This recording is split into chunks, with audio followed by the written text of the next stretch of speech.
10, 9, 8, 7, 6, 5, 4, 3, 2, 1, 0.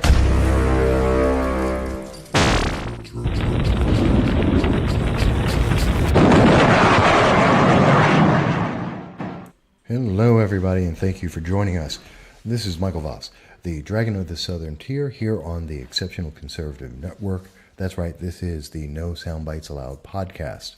Now, we are retaping this. We were live. We were running into some technical issues, and so we wanted to redo some of the segments just so it was clear in case anything dropped off, so that you would be able to hear the full comments without any technical issues. We apologize for that. It's one thing about being live. If there's a technical issue, you try and make the best of it and you keep going forward. So we wanted to get this replay for you to complete our thought. Now, we were talking at the time about the shame. Oh, oops, wrong image. There we go. We were talking about Senator Dianne Feinstein and her impact and what's been going on with her, with the supreme leader of Iran, the Ayatollah, who wishes to see death to America. This is not a new thing. They've been talking about that since, 1979, 1976. There has been 40 years of problems with Iran and the United States. And that Iran has been looking to see the United States destroyed, the big Satan, as they call it, versus the little Satan, which they consider Israel. So there have been lots of tensions for decades on this, and there has been no president who's been able to resolve this. It is an issue. It is an ongoing issue. In fact, these issues have been substantial at times, talking about what we see. And we're going to take a little trip back in time, going back on the Voss Political Commentary site. You can go to it yourself, and you'll be able to see this. We did an article back on, July 14th of 2016, and we were talking about the issue of the Iran nuclear deal at that time, and what its ramifications would be. One of the big things that we wanted to remember at that time is the then CIA director, John Brennan, who was a supporter of Obama and the Obama administration, mentioned about, he had been talking about the Iran nuclear deal, and he mentions, quote, Kerry and crew. Kerry was the Secretary of State at the time, John Kerry, and crew left a loophole a mile wide when they effectively allowed Iran to conduct all the illicit work it wants outside of Iran in countries like North Korea or perhaps Sudan.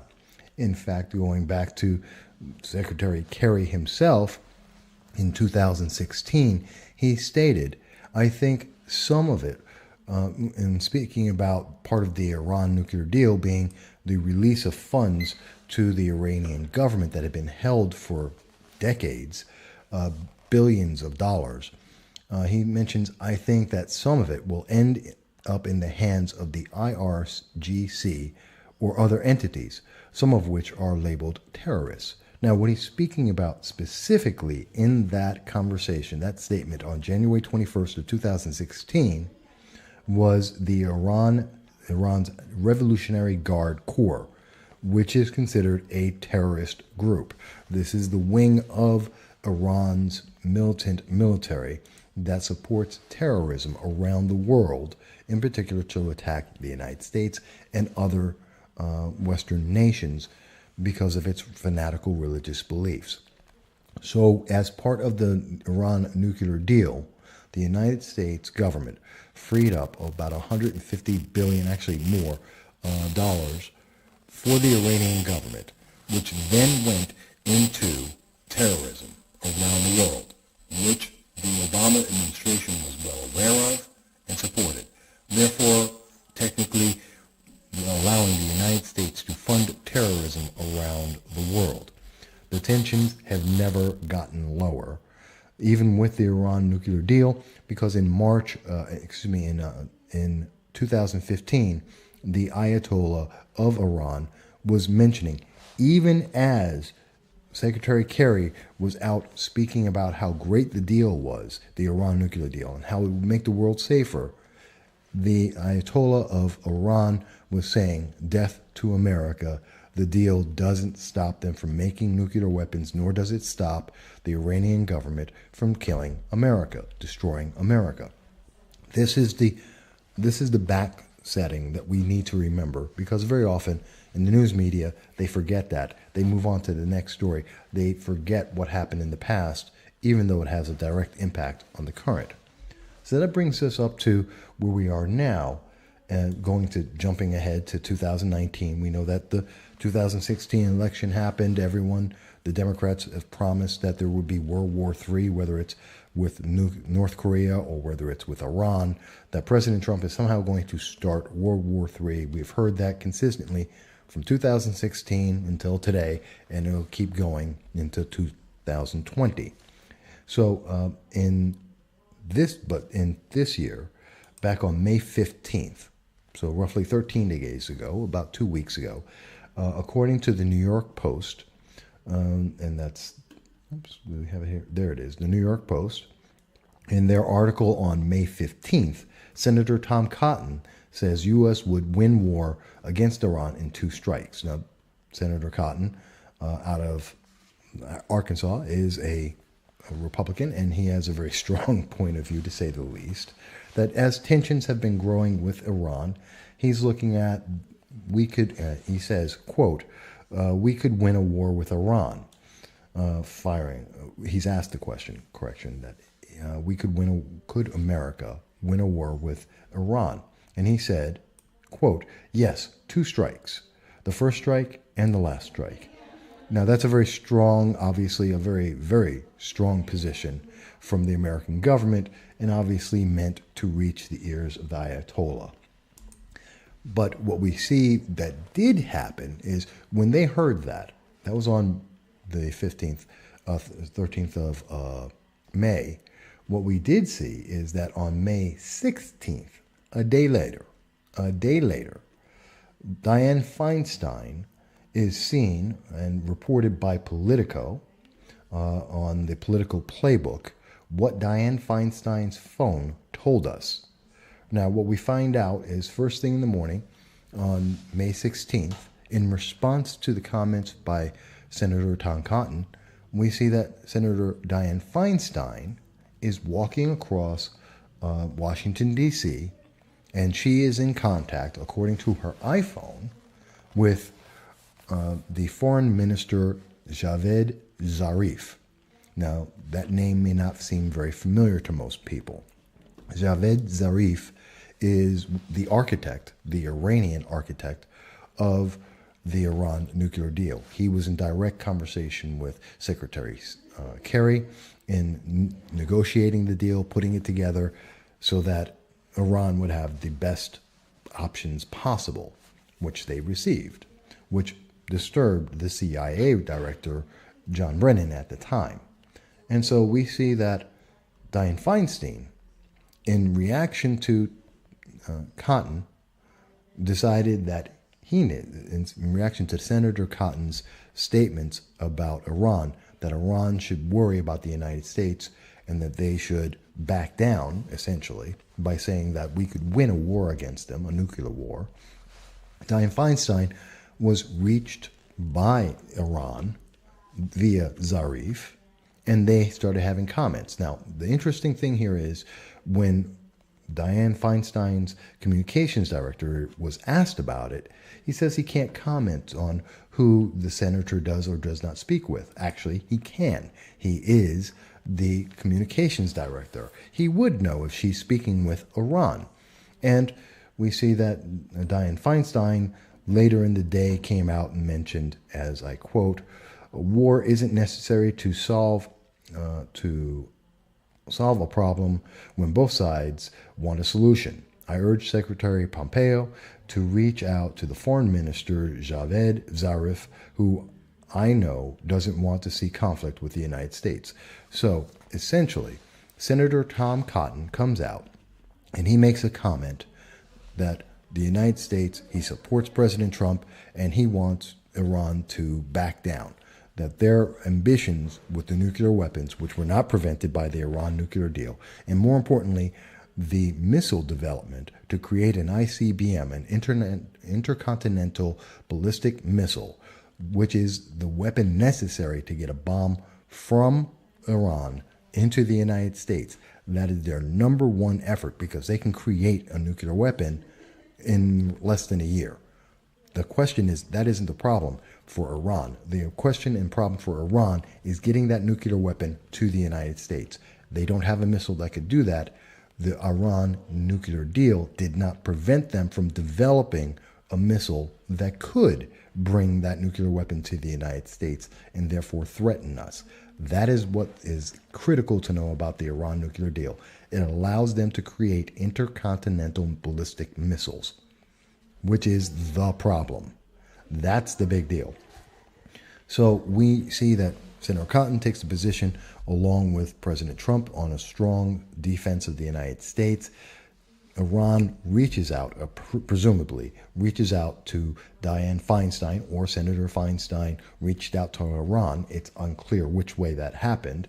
And in response, and says, hey, how do you feel about this? What's going on? And their response from Iran is, oh, we don't want to have a war. They've always said they don't want to have a war. They've also always said that they want to kill every single American, Democrat, liberal, progressive, or anyone else. They want to kill all of America, period. Our existence is a bane to them in general. So she comes out, and now she is now taking, by this statement on May 16th, Dianne Feinstein is now taking the position of Iran. She is being the mouthpiece for the Ayatollah of Iran by saying that they want to have peace and you should talk to Iran, even though she has nothing to do with it. She's just inserting herself into this on Iran's behalf, which is troubling and very, very scary. It's a very disturbing view. But what happens next? Well, on the 20th of May, we see that Iran steps forward after saying that they want to have nothing but peace. According to Reuters, Iran increased the amount of uranium that they will enrich by 400%. 400%. Now, that's a big deal. That is a very, very big deal. It's a very short article, and basically Iran just says that they're going to increase by fourfold the rate of production of uranium that they're going to be making. Okay? And that's really straightforward. Except it's not quite that straightforward. There's a piece of information that's missing from the Reuters piece, and that is, and we had to go to the Russian Times to find it, but also being reported on the 20th of May, is that Iran announces not only just a fourfold increase of the uranium, but more importantly, they said that they would achieve and increase the percentage of enrichment to 20%. Now, let's get this clear. Let me clarify this. It's not just that they're increasing the amount of uranium they have, they're increasing how rich it is. For you to use, uranium is used in nuclear power throughout the world, and Iran uses nuclear power for most of its power. Not oil, surprising a lot of people. They don't really use oil, they have nuclear energy, or at least they have been transitioning to nuclear energy, I should say that.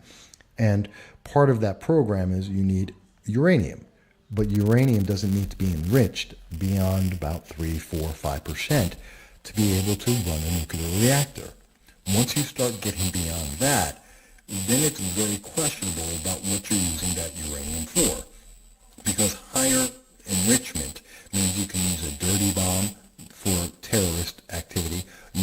It's well on the process to be able to be used as a nuclear weapon, although it needs to be enriched to about 90%. So I'm trying to give you a lot of information in very little time here.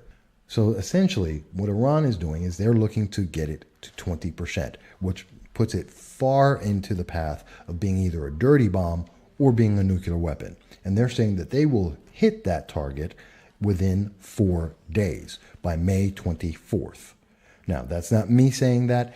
That's being reported by the Russian Times on May 20th in an expansion on the information from what we learned from Reuters, which just said that Iran is going to increase the amount.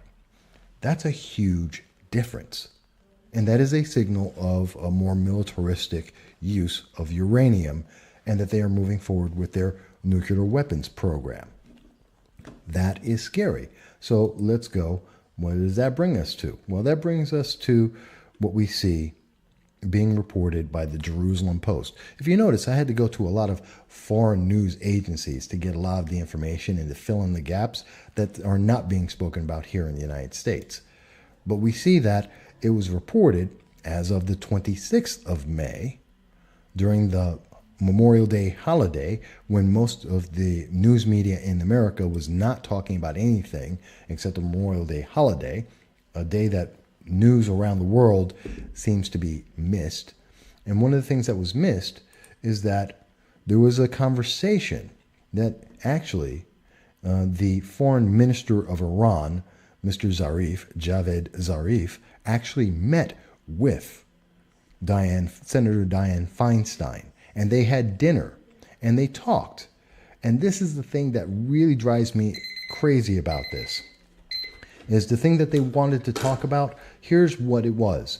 According to Jerusalem Post, the Iranian foreign minister's trip to the United States was designed to undermine the Trump administration's tough talk on Iran and to stir divisions. This is according to Axios.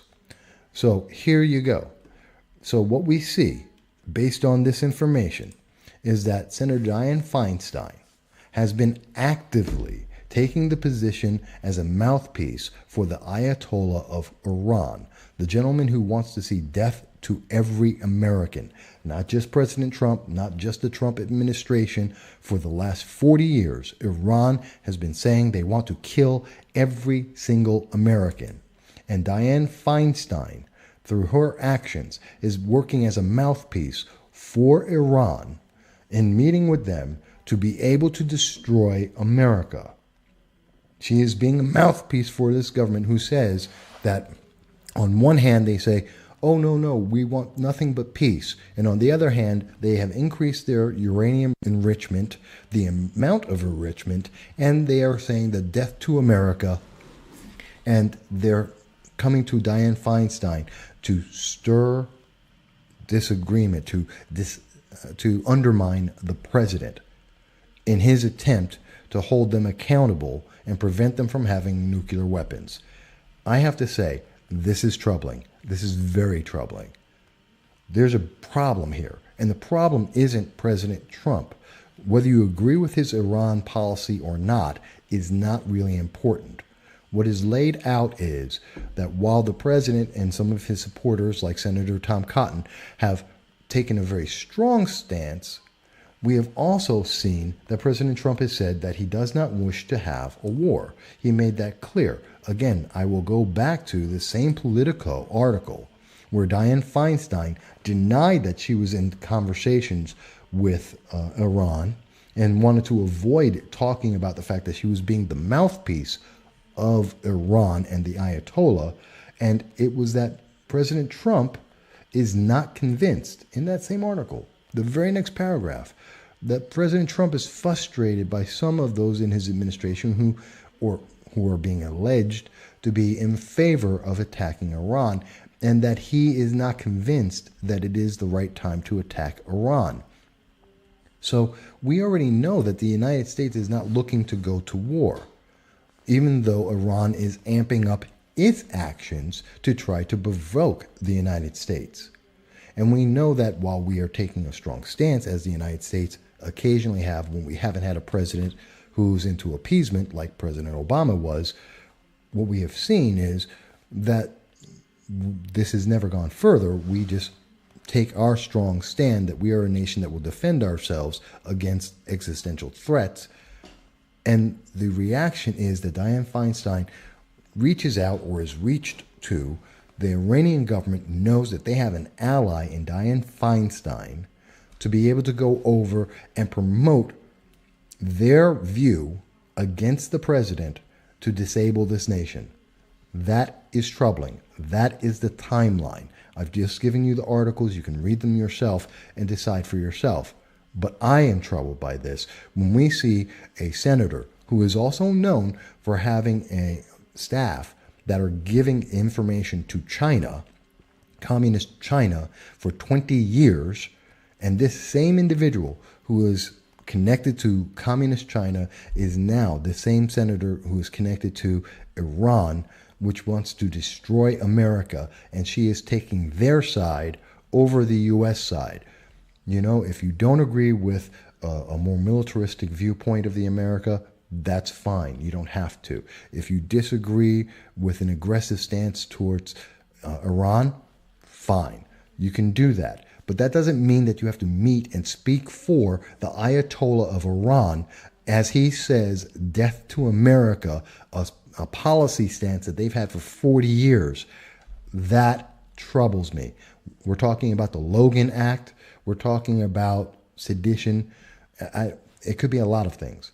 But I think we really need to question, why is Dianne Feinstein apparently taking the position of Iran versus the United States? And who is she really supporting? Where are her constituents? Do they believe that Iran should be supported or that America should be defended? I really would like to see that. But I want to hear your thoughts. You tell me, and I look forward to hearing what you think about it. I'll talk to you again very soon.